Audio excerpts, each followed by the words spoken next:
Hi guys, what's up? My name is Sean Wayne. Today, tara, pag-usapan nga natin ito. It's just a small portion dito sa live ni Kayo. Ang magde-debunk tayo sa sinasabi rito ni Nino Barzaga. Si Cap. Anyway, lagi lang naman ako team replay sa mga live ni Kayo, ni Teacher Mark. Pagka nasasaktuhan naman, definitely, yung mga kaarmado natin na vloggers. Dito, last night, no, I was asked by Jack Wong, tama ba? Kung napanood ko na raw itong live na to ni Kayo. And by the way, Kayo, maraming salamat sa suporta na binigay ninyo, mga kaarmado, mga katambay, mga ka-UB at during the live ni Ma'am Joey. Actually, madalas naman may invitation, no, to join. Anybody can join naman yung live ni Ma'am Joey doon sa mga gusto umakyat, no, para magbigay ng kanilang opinion at kung ano-ano pa. Feel free to join yung mga lives ni Ma'am Joey. Minsan natatalo lang ako kasi maliban sa gabi na, napakahaba ng live nila Ma'am Joey. But I highly encourage you guys to join that live. Anyway, so merong portion ng live ni Kayo na gusto kong sagutin si Nino Barzaga. Okay? Kasi sinasabi niya rito, no? Actually, hindi naman ako. Ang challenge niya si Maharlika. Okay? Well, disclaimer lang. I'm not a big fan or I'm not a viewer of Nino Barzaga. And there was even part of what he said na naiipit daw ang mga common na tao. I beg to disagree. Sa political war ng mga leaders. Alam nyo, nagsaspark lang naman ng political wars between leaders, no, between politicians. Dahil isa dyan is may concern sa taong bayan. At isa dyan, merong personal na intention, ambition. Can agree with me or not, it's okay. Sasabi ko lang, sa dalawang party, sa dalawang bato na nag-uumpugan, hindi mamamayan ang naiipit. Actually, mamamayan dapat ang nagde-decide who to stay and who to go. This is one of our powers sa Constitution under suffrage. Kaya nga tayo bumuboto dahil tayo yung namimili kung sino dapat ang nakaupo. The only problem that we have is hindi natin na-educate ng maayos ang ating mga botante. Ang problema kung sino yung di umano matulungin, kaya ginagamit ang programa ng mga gobyerno kahit wala silang kinalaman, wala silang koneksyon, ginagamit na ngayon. One of our best example is yung mga 4Ps, tupad, especially tupad. Worse ang tupad. Ilang mga politiko na, lalo-lalo na sa mga taga-Senado at Congress, ang gumagamit ng tupad. No? Kaya tuloy, inis na inis si Attorney Libayan sa kahit sino. No? Kahit naman siguro ako. Inis na inis kami or lahing lahat na pinapaniwala ng mga politikong ito na yung dyan sa tupad nanggagaling sa pondo nila or personal nilang pera. Diba? Anyway, that's a different topic na pwede natin pag-usapan. Pakinggan natin dito si Nino Barzaga at meron din ako ipapakita sa inyo.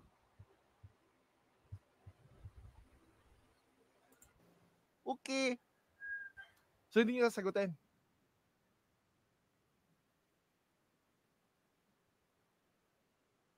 Okay. Kahit si Jesus nagsabi, give to Caesar what is due to Caesar. Ang masaklap nun, kay Byron, it depends. kung agree si Tatay Diggs. Diyos niya si Tatay Diggs eh. Sagutin nyo, itapit nyo.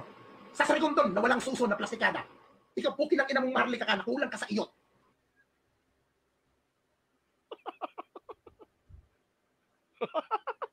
Matapang ka, kuda ka ng kuda, kung kinang-ina mo dahil nasa Amerika ka. Wala ka sa Pilipinas, di ba? Pero kung nasa Pilipinas ka, ganyan ba ang talas ng dila mo kung kinang-ina mo ka? Ha? Ilabas mo. Sino ang narcolist na pinangalanan ni Pangulong Duterte na talagang natailan ng kaso na nakonvict dahil sa narcolist? Tali! Sasagutin natin to.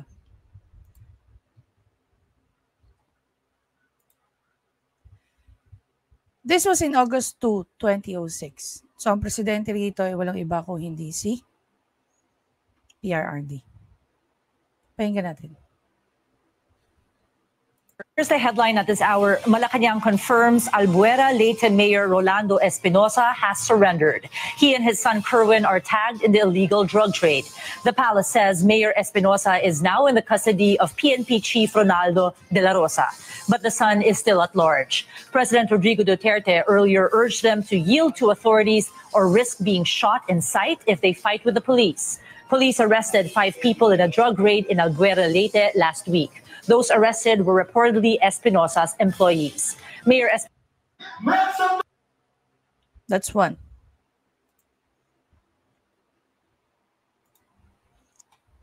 Okay.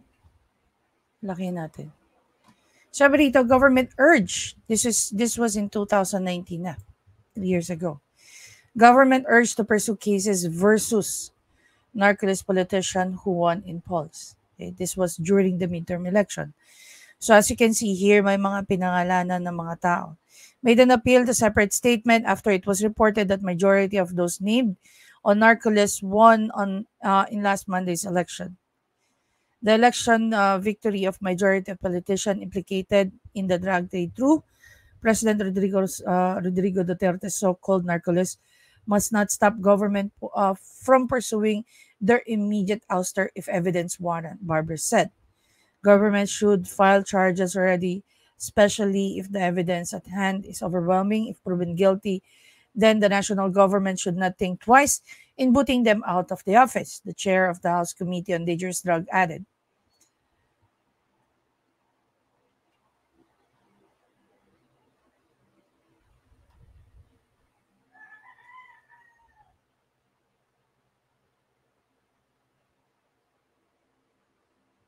Alleged linked drugs. Several politicians in Zone Visayas and Mindanao won in last Monday's election despite alleged link to illegal drugs.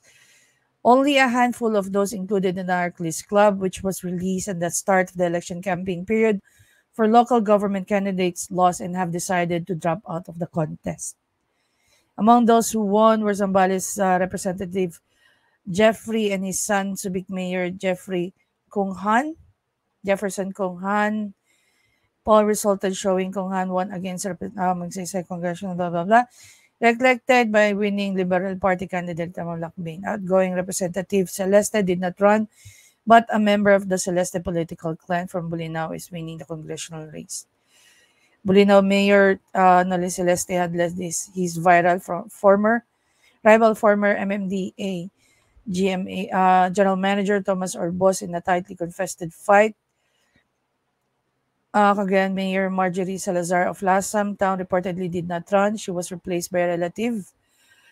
Regions 1 and 2 expected winners whose name were included in the Duterte narcolist are Mayor Ferdinand Aguinaldo of Pasugin, Ilocos Norte, Mayor Elon Agustin of Camiling, Tarlac, and Mayor Brillago Jr. of San Rafael, Bulacan, and the list goes on and on and on. Okay? There's another one. Killed during the police operation that resulted in an alleged shootout. Mayor Ronaldo Parahinog, his wife Susan, and 5 others. On the other hand, revealed Mayor David Navarro of Clarin Town, also in Misamis, has pulled away from his challenger. Oroqueta City, Sinakban, and Clarin of our neighboring towns of Misamis, scene of the deadly drug raid staged by police operatives on July 30, 2017.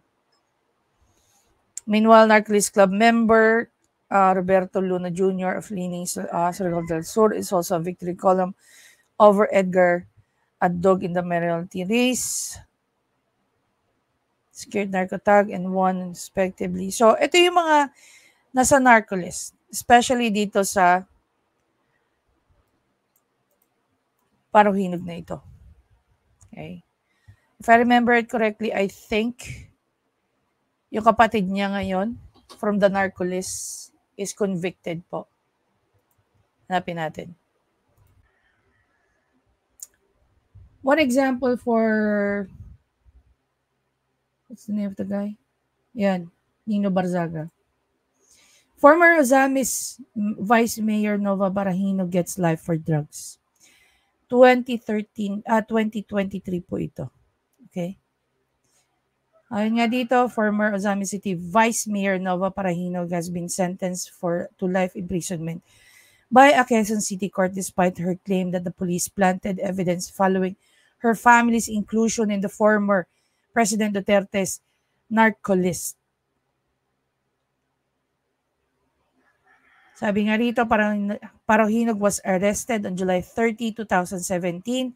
So alam naman po natin, back in 2017, si PRRD ang presidente in Barangay San Roque in Ozamis City during a raid where her father, former Rio Renado Parahinog Sr., mother Susan, her brother and sister, and 12 others were killed. Her defense centered on her claim that the government was impelled by an evil motive following her family's inclusion in Duterte's narco list. She said that the policeman planted shabu inside her cabinet drawer to justify the case against her. But the court said when the case is up for trial, the judicial head is empty as to facts involved, that it is incumbent upon the litigation to establish by evidence the facts upon which they rely. Diba? Sagot ba natin yung sinasabi nito ni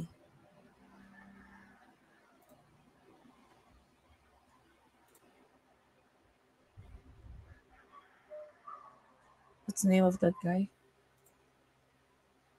Nino? Isa pa. Philippine mayor on Duterte's narco list shot dead. Boom. In a photo taken October 23, 2019, Clarin Town Mayor David Navarro, handcuffed, entered a police station after his arrest in Cebu. Gunman stopped a police van taking Navarro to the state prosecutor's office in Central Cebu and shot him. A Philippine mayor tagged by President Rodrigo Duterte as the narco-list politician was ambushed while in police custody and killed on Friday. Police said the latest official on the leader's blacklist to be targeted by the unknown gunman.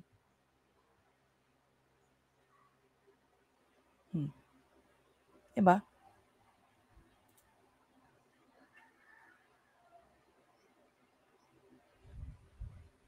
Ito pa.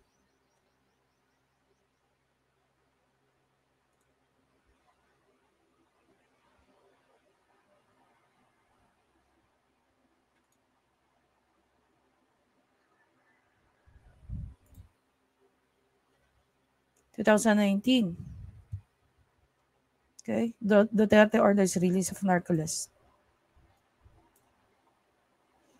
Despite concern raised by several quarters, President Duterte has ordered the release of the list of so-called narco politicians, his spokesperson Salvador Panelo said yesterday. Panelo said that the president authorized Interior Secretary Eduardo Año to release the list of politicians linked to illegal drug activities ahead of the campaign for the local bets.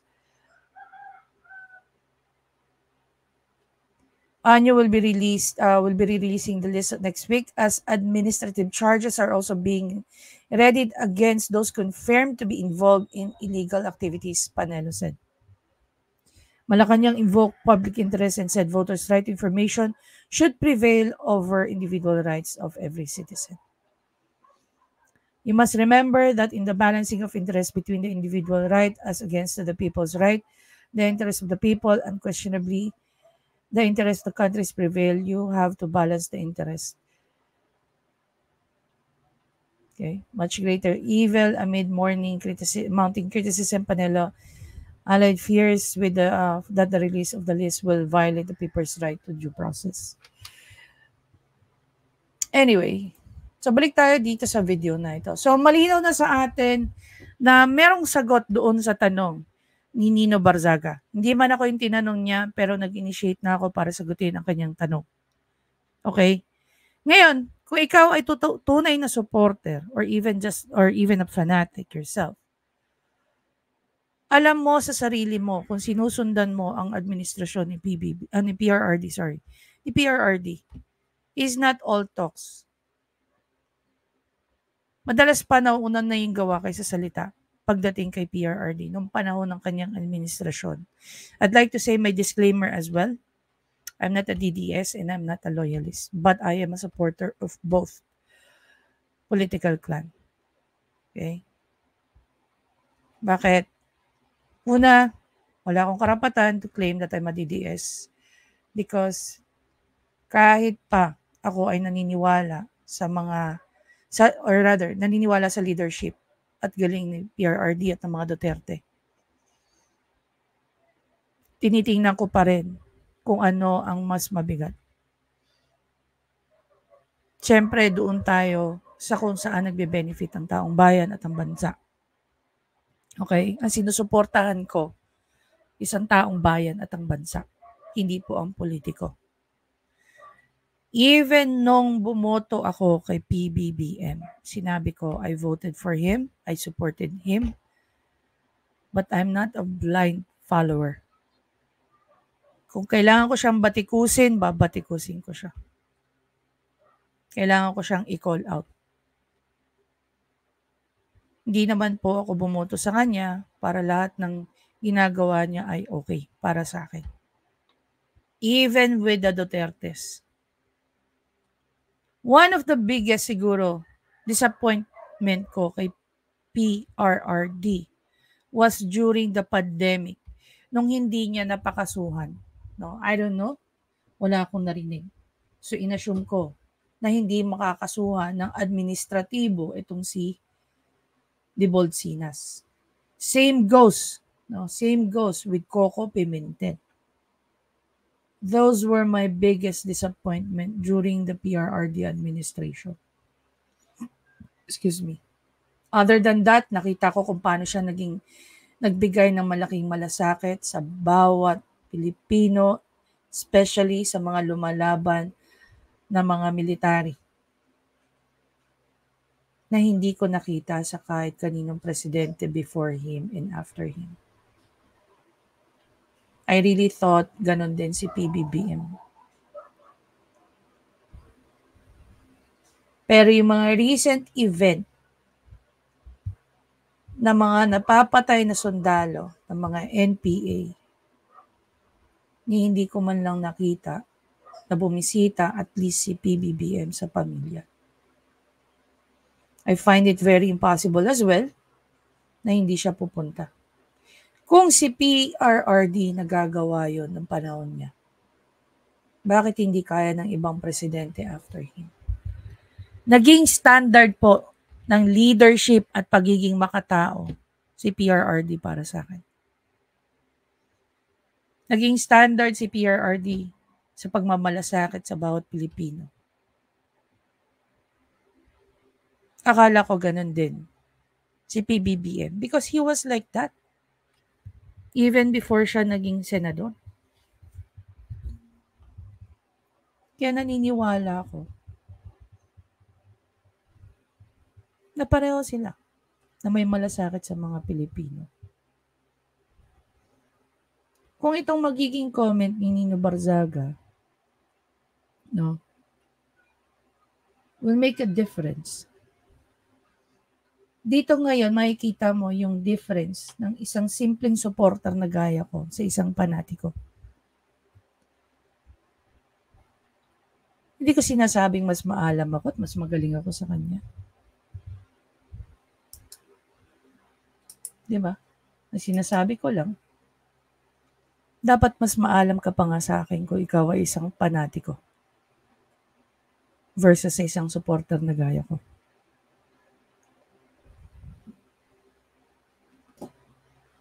Tama ba ako? Tuloy tayo.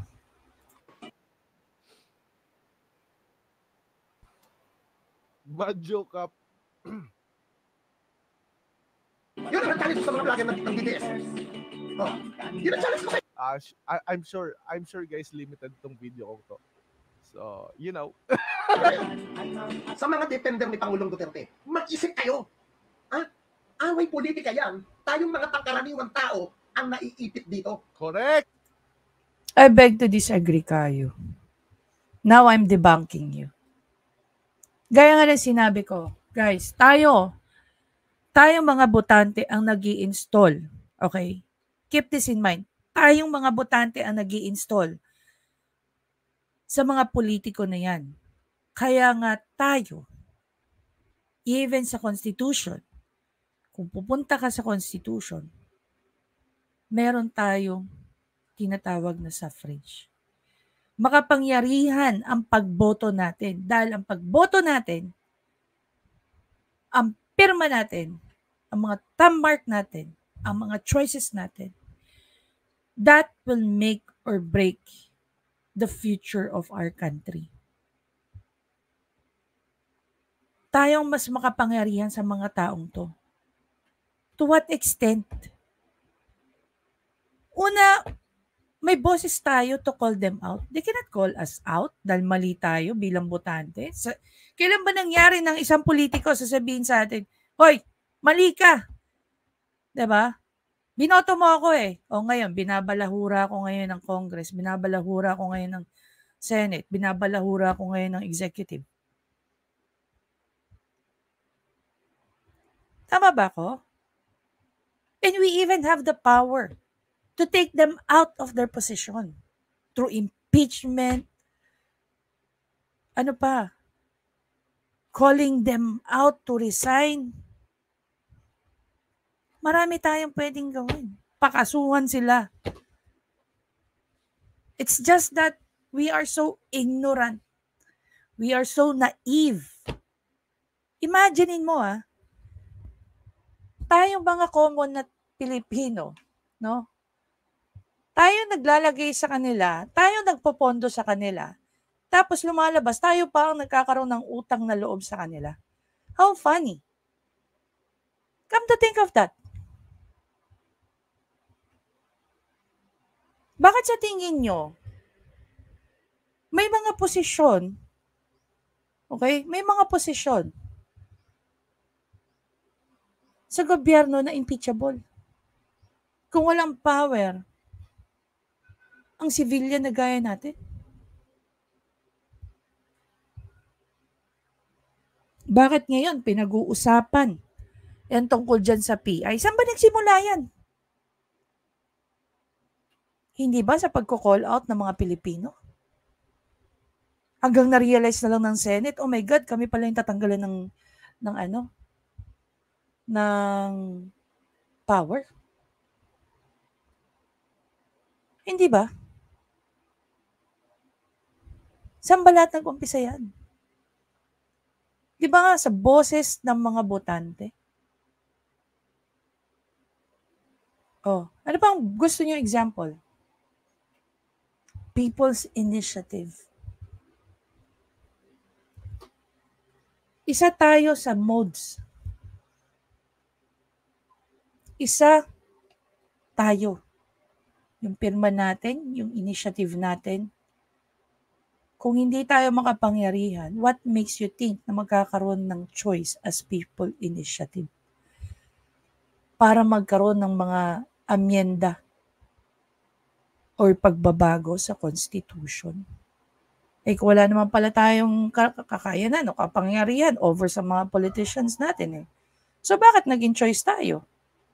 Hindi ba? Yun yung power natin . Alam mo kung ano lang wala tayo? Wala tayong kakayanan as an individual. Natakutin. No? O ilagay sa alanganin ang isang politiko na matanggal sila sa kanilang mga pwesto. Hindi gaya ng mga politiko, because of the power that we are giving them, because of the money to fund their evil acts for personal gain. Yun lang ang difference natin sa kanila. Pero pag nagsama-sama tayo, do you really think they are powerful even if they have all the money in the world? O tingnan mo yung nangyayari kay Tambaluslos. Si Senator Amy pa lang nagsasalita. Bumabaliktad na ang sikmura niya. Hindi na nga halos siguro makatulog yan. O ngayon, papasok yung sinasabi ni Atty. Libayan. Diba? Ano yung catchphrase niya sa uli? Matulog ng mahimbing. Kasi ang natutulog ng mahimbing, yun ang laging panalo. Now it makes sense, diba? So, I really don't want to go more pa dito. So, whatever it is na napag-usapan nila, leave it like that. It's just that, susuportahan ko kung ano makakabuti para sa taong bayan at saka sa Pilipinas. I-call out ko ang kahit sinong politiko na nakikita kong mali. At hindi lang naman ako nakakapansin nun. Maraming nag-iisip na Pilipino ang nakakapansin nun. Mga Pilipinong hindi natatapatan ng pera. Imagine niyo, quick lang hindi lang pala 100 ang ipinamimigay. 1,000. 1,500. 2,000. Gaano kalaking pera yan, guys? Kung kailangan nilang makuha ang ilang percent ng botante para lang mag-initiate ng People's Initiative. Diba? And for the record, with PRRD, yung mga sinasabi niya, ako gusto ko mapatunayan yan. Na totoo yun. Na naging parte ng narco-list si PBBM. Hindi ako 100% naniniwala. Pero hindi ko rin sinasabi na pwedeng nagbabluff lang siya. Or may katotohanan talaga yung sinasabi niya. Gusto kong abangan, i-wait yung progress. Actually, maraming sinabi si Maharlika in the past na nakikita na natin ngayon. Believer or not, nasa sa inyo yan. Pero we cannot deny the fact na may mga sinasabi siyang totoo. Anyway guys, maraming salamat. Again, Kayu, na-debunk kita today. Mama Chup Chup Pops. See you in the next video guys. Bye!